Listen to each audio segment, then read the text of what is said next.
Nouvelle édition du journal sur votre chaîne de télévision Congo 24. Madame, Messieurs, bienvenue, mais avant tout, les titres. Nomination du nouveau mandataire dans 3 entreprises publiques le lundi 10 octobre 2022, notamment la SNEL et la Régie des eaux par le président de la République, Félix Tshisekedi. La sécurité qui sévit dans l'Est et l'Ouest de la République, le mouvement des femmes de 26 provinces a déposé un mémorandum au cabinet du président de l'Assemblée nationale. Et puis 20 jeunes entrepreneurs congolais ont été primés par le ministère national de la jeunesse en collaboration avec l'ambassade du Japon en République démocratique du Congo et le PNUD.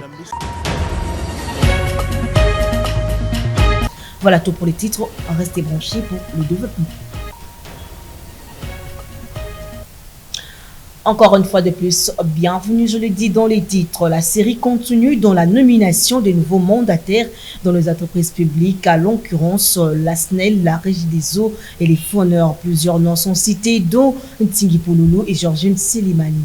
Clément Kingoul, nous en disons. Le président Félix-Antoine Tshisekedi a signé une série d'ordonnances pour 3 entreprises de l'État, à savoir la SNEL SA, dans laquelle Fabrice Lusinde a été nommé directeur général secondé par Ntingi Pouloulou en tant que directeur général adjoint et supervisé par Kisoleke Letia Bamfumu comme président du conseil d'administration. À la Régie des eaux, David Chilumba devient directeur général secondé par Jean-Baptiste Mwaka et Thomas Maketa a été nommé président du conseil d'administration. Aux fauneurs ont été nommés respectivement DG et DGA Pierre Ndongala et Georgine Selemani. Dans chacun de ces 3 domaines publics, plusieurs nouveaux administrateurs ont été aussi nommés.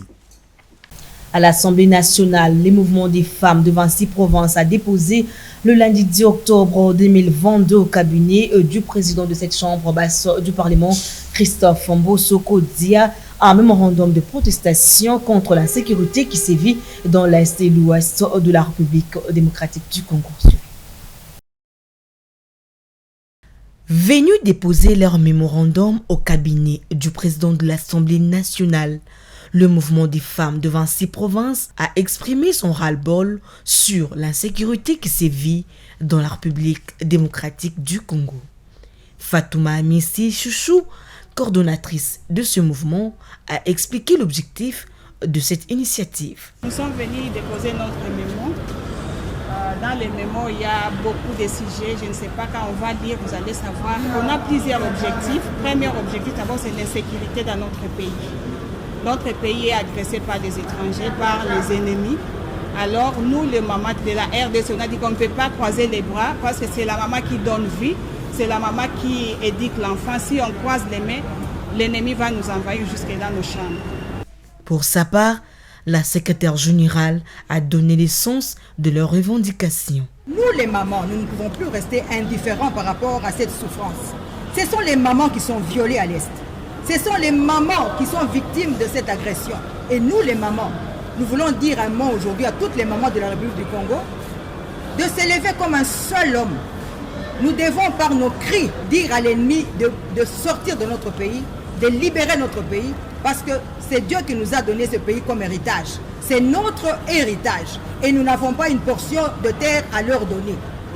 Nous sommes venus aujourd'hui présenter notre mémo pour que le président tienne en compte notre cri. Nous sommes en train de crier parce que nous savons que ce n'est pas le cri que le mur de Jéricho était tombé. Nous n'avons pas d'armes, mais nous crions. Nous sommes venus crier auprès du président de l'Assemblée nationale pour qu'il puisse prendre en considération notre mémo. Les mamans meurent tout le jour. Les enfants restent des orphelins. Les mamans sont violées tout le jour. Et nous ne pouvons plus rester indifférents par rapport à cette situation. Il faut dire que ces mouvements de femmes de 26 provinces est déterminé à tout prix à la sécurité de la femme congolaise. Et puis 20 jeunes entrepreneurs ont été sélectionnés lors de la première édition de la cérémonie des présentations officielles de jeunes entrepreneurs lauréats du projet de facilitation d'accès des startups au financement du fonds supplémentaire japonais Bilivdia. Cette cérémonie présidée par Yves Bonkoulouzo, la ministre de la Jeunesse, initiation à la nouvelle citoyenneté et cohésion nationale, en présence du secrétaire général de la jeunesse Thérèse Mbouji Bungi, représentant résident du programme des Nations Unies pour le développement PNID, de l'ambassadeur du Japon en RDC, d'un représentant du Conseil national de la jeunesse a marqué de manière significative et affective la mise en pratique de la vision du chef de l'État Félix Antoine Tshisekedi pour son attention particulière aux questions touchant la vie et l'avenir de la jeunesse de notre pays, comme l'a rappelé Dr Yves Bunkoulou. Par la même occasion, ce dernier a remercié le PNUD pour son implication dans la recherche de voies et moyens devant apporter à la jeunesse de notre pays en particulier et en développement de la nation en général. Une fois de plus, c'est un grand honneur pour moi de me représenter ici devant vous pour couronner ces 20 jeunes entrepreneurs qui sont bénéficiaires de ces projets de résilience. Cette vision qui est matérialisée par le programme de son Excellence Monsieur le Premier ministre Jean-Michel Sama-Lukonde, qui met un accent important sur le pilier lié à l'autonomisation de jeunes et de femmes, à travers notamment la promulgation par son Excellence Monsieur le Président de la République de la loi sur les start-up de l'entrepreneuriat. Cette loi accorde beaucoup de facilités et met en place beaucoup de mécanismes d'accompagnement pour les entrepreneurs en général, mais pour les jeunes en particulier, mais aussi des personnes vivant avec handicap. Voilà pourquoi un de nos partenaires qui nous soutient le plus, je cite, le programme des Nations Unies pour le développement, qui non seulement nous a accompagnés pour ces projets de résilience, mais il s'est de nous rappeler qui nous accompagne depuis longtemps, et pour cette année, nous avons également reçu un accompagnement de ces partenaires pour primer 10 jeunes Congolais dans le cadre des commerces transfrontaliers dans l'initiative Youth Connect RDC Rwanda. Nous ne pourrons que conseiller à vous jeunes entrepreneurs qui êtes bénéficiaires de cet accompagnement de fort bon usage de ce que vous recevez, pas seulement en termes financiers, mais également en termes de formation. De son côté, la secrétaire générale de la jeunesse Thérèse Mbouji Bungi a rendu un vibrant hommage au ministre de la Jeunesse Initiation à la nouvelle citoyenneté et cohésion nationale d'avoir focalisé sa gouvernance sur le développement de la jeunesse congolaise conformément à la vision du président de la République. De la jeunesse, les incubateurs innovatifs Saint-Terre et Siliki Village les ont accompagnés dans le développement de leurs produits ou services pour ensuite le présenter à un jury d'experts du secteur public et privé en date du 7 octobre 2020. Nous sommes donc fiers d'avoir de récompenser au nom de la coopération ministère de la jeunesse, initiation à la nouvelle citoyenneté et cohésion nationale et programme des Nations Unies pour le développement. Ces jeunes talents qui vont bénéficier des prix pour leur permettre de renforcer leurs projets. Pour terminer mon propos, j'appelle tous les acteurs à la continuité de cette dynamique de partenariat public et privé. À noter que cette première édition de la cérémonie de représentation officielle de jeunes entrepreneurs lauréats du projet de facilitation d'accès Start-up est l'une de mise en pratique de la vision du chef de l'État Félix Antoine Tshisekedi. Autre chose à présent, le président national du syndicat interministériel de la réforme de l'administration publique, Paul Yapai Makengo, accompagné du président du CIRAP pour le ministère des Finances, Alexis Bondeli Esso, ainsi que son comité national, ont procédé le week-end dernier à Kinshasa à l'installation du comité sectionnaire du CIRAP du corps des comptables publics afin de défendre les intérêts des comptables publics. Bienvenue Mayala.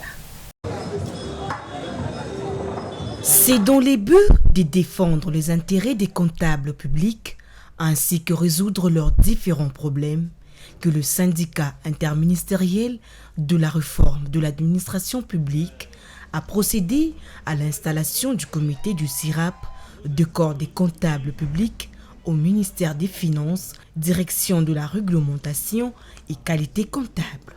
Après le mot de bienvenue par le président du CIRAP pour le ministère des Finances, Alexis Bondeli Esso, prenant la parole, Paul Yapai Makengo, président national du CIRAP, a pour sa part exhorté l'auditoire en ce qui concerne le rôle de la fonction comptable, mais aussi celui d'être président de cette corporation. S'en est suivi de la cérémonie proprement dite.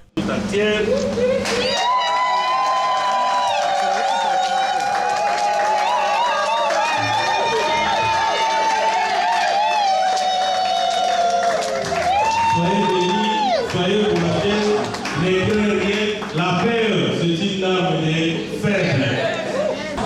Maman comptable, je vous installe aujourd'hui officiellement pour représenter le syndicat CIRAP à toutes les tierces. Nous vous installons aujourd'hui comme n'ayez peur de rien. Au sortir, le président du CIRAP pour le ministère des Finances, Alexis Bondeli, est revenu sur l'objectif de cet événement. Nous sommes venus installer les comités du corps des comptables publics pour les comptes du CIRAP. Donc au niveau de la direction de la DERTIC au ministère des Finances. Donc voilà, c'est parce que nous avons fait une organisation, nous avons organisé tous les comptables qui se retrouvent dans notre syndicat et aujourd'hui c'est le jour qui a été prévu pour qu'on vienne les installer et pour qu'ils prennent le bâton de commandement et gérer le CIRAP au niveau du corps des comptables publics. L'heureuse du jour, Maggie Mofa, présidente des comptables publics principales, a exprimé sa gratitude envers le CIRAP et ses dirigeants. Notre ambition par rapport au pouvoir qui vient de notre confier, nous devons changer la situation qui a persisté. Dans les corps comptables, il y a toujours eu des séparations. Nous voulons maintenant que nous soyons unis et un. Nous sommes déterminés pour les dossiers de tous les subordonnés, comme le vice-premier ministre avait promis, qu'il va traiter les dossiers de tous les fonctionnaires et non seulement les dossiers des comptables principaux. Donc c'est ça notre détermination. Nous voulons que cette situation change et ça puisse aboutir parce que c'était la promesse forte que le vice-premier ministre nous avait donnée. Notons que le syndicat interministériel de la réforme de l'administration publique a pour objectif principal défendre les intérêts des agents de l'État en général.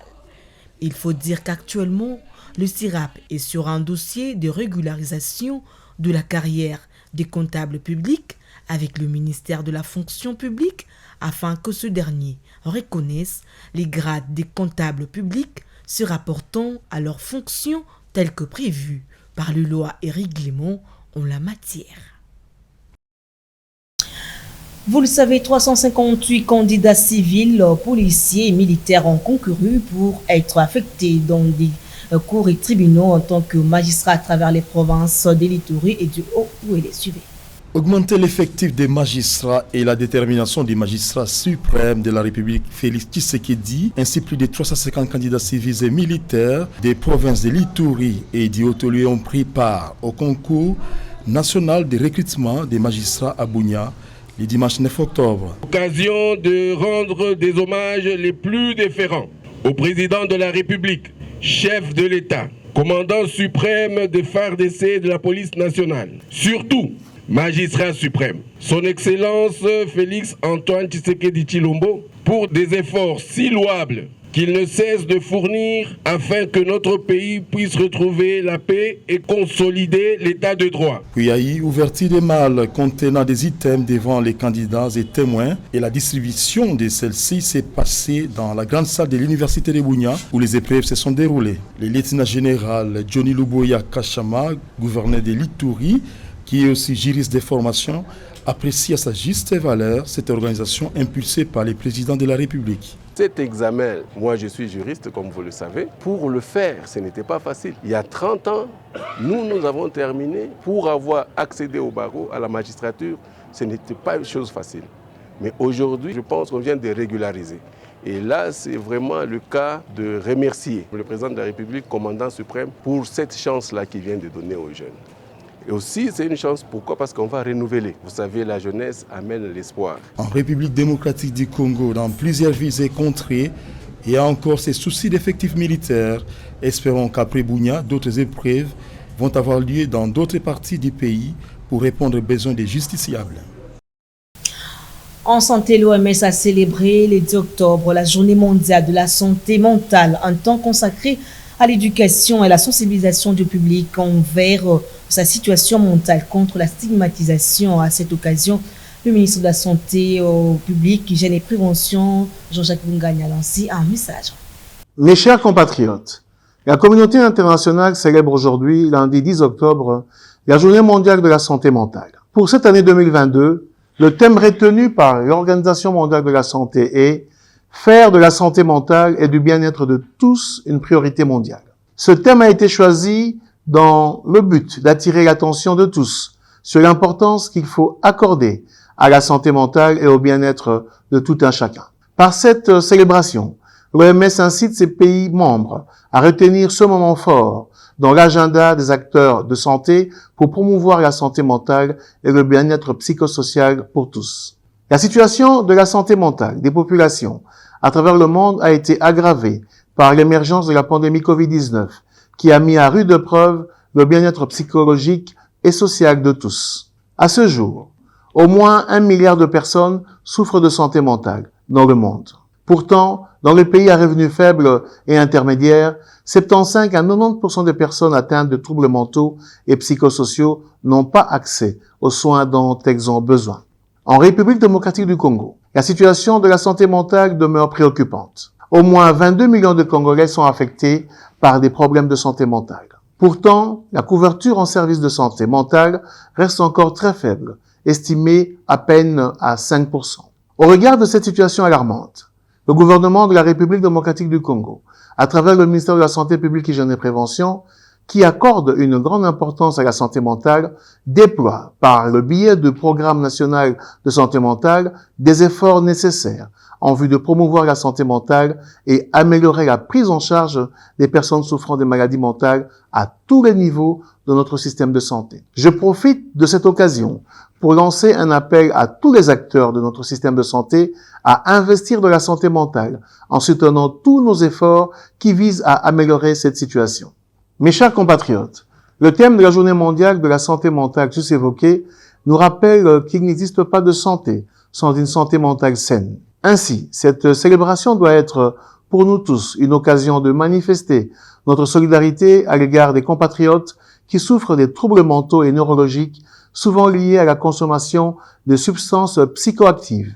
Nous devons prendre soin de notre santé mentale au même titre que notre santé physique afin de pouvoir inverser les tendances et combattre les préjugés qui entourent cette problématique et à veiller afin que les populations cibles aient accès aux soins de santé mentale de qualité, un des piliers de la couverture santé universelle, vision de son Excellence, Monsieur le Président de la République, chef de l'État, Félix-Antoine Tshisekedi Tshilombo. Au nom du gouvernement de la République, à travers le ministère de la Santé publique, Hygiène et Prévention, je tiens à féliciter et à remercier tous ceux qui contribuent à la promotion de la santé mentale en RDC, particulièrement toutes les organisations internationales, nationales et philanthropiques qui s'évertuent à la promotion de la santé mentale dans notre pays. Au regard des divers défis sanitaires que fait face la RDC, le ministère de la Santé publique, Hygiène et Prévention est bien conscient du nombre non négligeable des Congolais confrontés à divers facteurs de stress en lien direct avec la crise économique,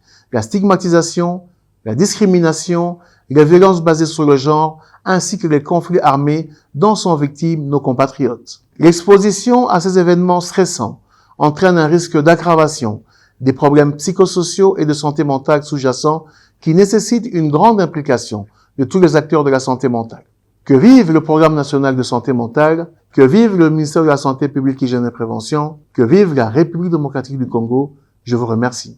Parlons religion à présent. Manifestation des fidèles de l'église néo-apostolique de la ville-province de Kinshasa dénonçant l'annulation de l'ordonnance du 20 septembre sur l'acceptation des femmes dans le ministère spirituel au sein de cette communauté religieuse. Bienvenue, Mayala Ebiliv Dia.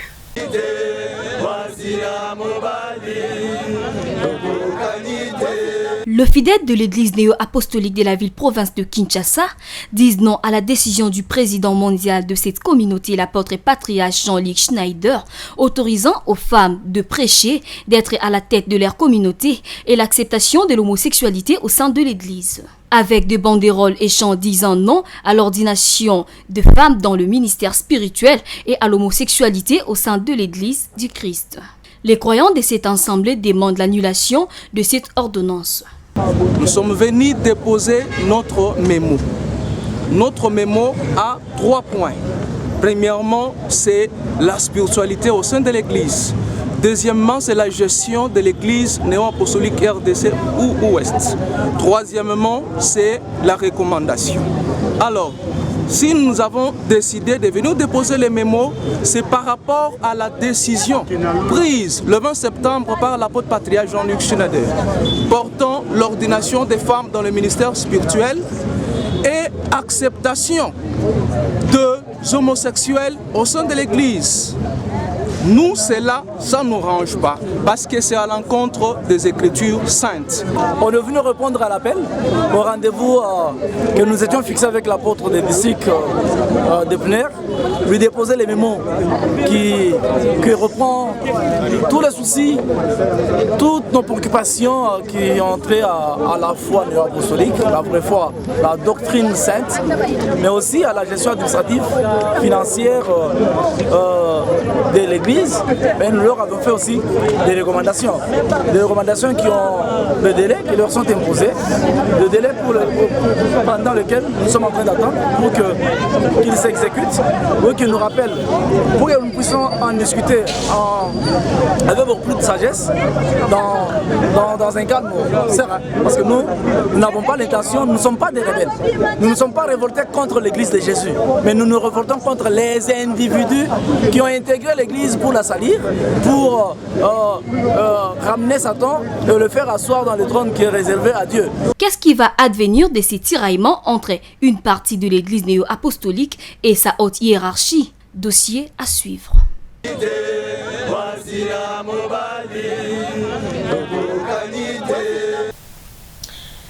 Et en sport, pour clore ce journal, le week-end dernier a vibré au rythme du 16e de finale aller des interclubs de la Confédération africaine de football. Fortune diverse pour les représentants de la République démocratique du Congo en lice sur la scène continentale. Joël Bombalé, une fois de plus.